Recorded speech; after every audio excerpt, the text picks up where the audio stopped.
ಈಗ ಮೊದಲ ಬಾರಿಗೆ ವೆಬ್ ಕಾಸ್ಟಿಂಗ್ ಮೂಲಕ ಸಿಇಟಿ ಪರೀಕ್ಷೆ ನಡೆಯುತ್ತೆ. ಇನ್ನು ಮುಂದೆ ಪರೀಕ್ಷಾ ಅಕ್ರಮಗಳಿಗೆ ಹೆಂಗಾದ್ರೂ ಮಾಡಿ ಬ್ರೇಕ್ ಅನ್ನು ಹಾಕಬೇಕು ಅಂತ ಹೇಳಿ ಕೆಇಎ ಮಾಸ್ಟರ್ ಪ್ಲಾನ್ ಮಾಡ್ತಾ ಇರೋದು.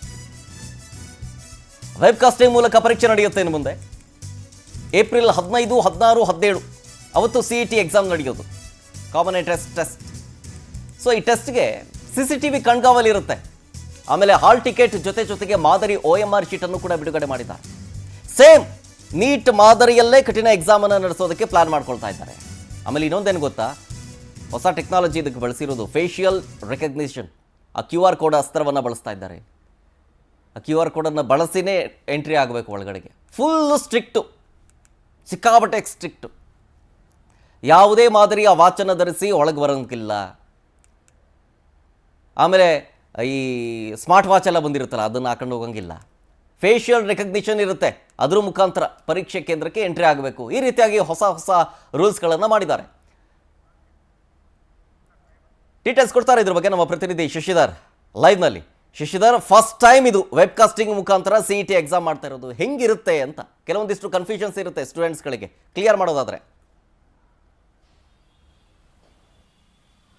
ಶರತ್, ಪ್ರಮುಖವಾಗಿ ಮೊನ್ನೆ ತಾನೇ PUC ರಿಸಲ್ಟ್ ಬಂತು. ಹೀಗಾಗಿ ಸುಮಾರು 6 ಲಕ್ಷ ಜನರ ಭವಿಷ್ಯ ಕೂಡ ನಿರ್ಧಾರ ಆಗಿದೆ. ಇದಕ್ಕೆ ಸಂಬಂಧಪಟ್ಟಂತೆ ಮುಂದೆ ನಾವು ಏನು ಮಾಡಬೇಕು ಅಂತ ನಿರ್ಧಾರ ಮಾಡುವಂಥ ಆ ಸೂಕ್ತವಾದ ಸಮಯ ಈಗ ವಿದ್ಯಾರ್ಥಿಗಳು ಕೂಡ ಇದೆ. ಇದೇ ಕಾರಣಕ್ಕಾಗಿ CET ನಡೆಸ್ತಾರೆ KEಯಿಂದ. ಅಲ್ಲಿ ಹೋದಂಥವರು ಒಂದಷ್ಟು ಜನ ಇಂಜಿನಿಯರಿಂಗ್ ತಗೋತಾರೆ, ಒಂದಷ್ಟು ಜನ MBBS ಕಡೆ ಹೋಗ್ತಾರೆ. ಈ ರೀತಿಯಾಗಿ ಭವಿಷ್ಯವನ್ನು ನಿರ್ಧಾರ ಮಾಡ್ಕೊಳ್ತಾರೆ. ಹೀಗಾಗಿ ಒಂದಷ್ಟು ಕ್ವಾಲಿಟಿ ಇರುವಂಥ ವಿದ್ಯಾರ್ಥಿಗಳನ್ನು ಆಯ್ಕೆ ಮಾಡುವಂಥ ಜವಾಬ್ದಾರಿ KEಗೆ ಇದೆ.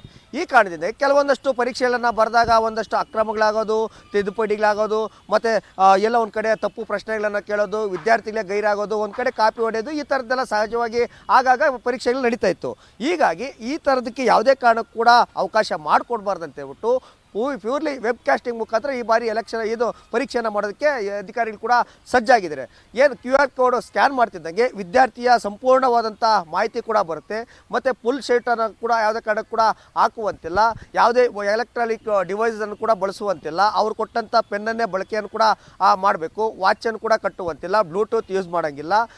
ನೀವು ಟೈಮ್ ನೋಡ್ಕೋಬೇಕಾದ್ರೂ ಕೂಡ ಅಲ್ಲೇ ಕೊಠಡಿಯಲ್ಲಿ ಒಂದು ಗಡಿಯಾರನ್ನು ಕೂಡ ಹಾಕಿರ್ತಾರೆ. ಆ ಗಡಿಯಾರನ್ನು ನೋಡಿಕೊಂಡು ಇವರು ಪರೀಕ್ಷೆಯನ್ನು ಕೂಡ ಬರೀಬೇಕು. ಒಳಗಡೆ ಹೋಗಬೇಕಾದ್ರೂ ಕೂಡ ಅವರು ಫೇಸ್ ಏನು ಸ್ಕ್ಯಾನ್ ಮಾಡ್ತಾರೆ. ಆ ಫೇಸ್ ಸ್ಕ್ಯಾನ್ ಮಾಡಿದ ತಕ್ಷಣ ಅವರ ವಿದ್ಯಾರ್ಥಿಯ ಪೂರ್ತಿ ಡೀಟೇಲ್ಸ್ ಬರುತ್ತೆ.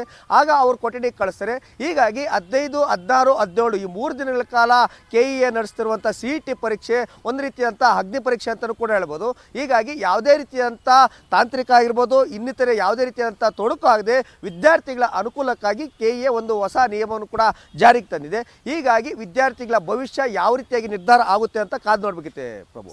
Nice, thank you Shashidhar ಡೀಟೇಲ್ಸ್ಗಾಗಿ.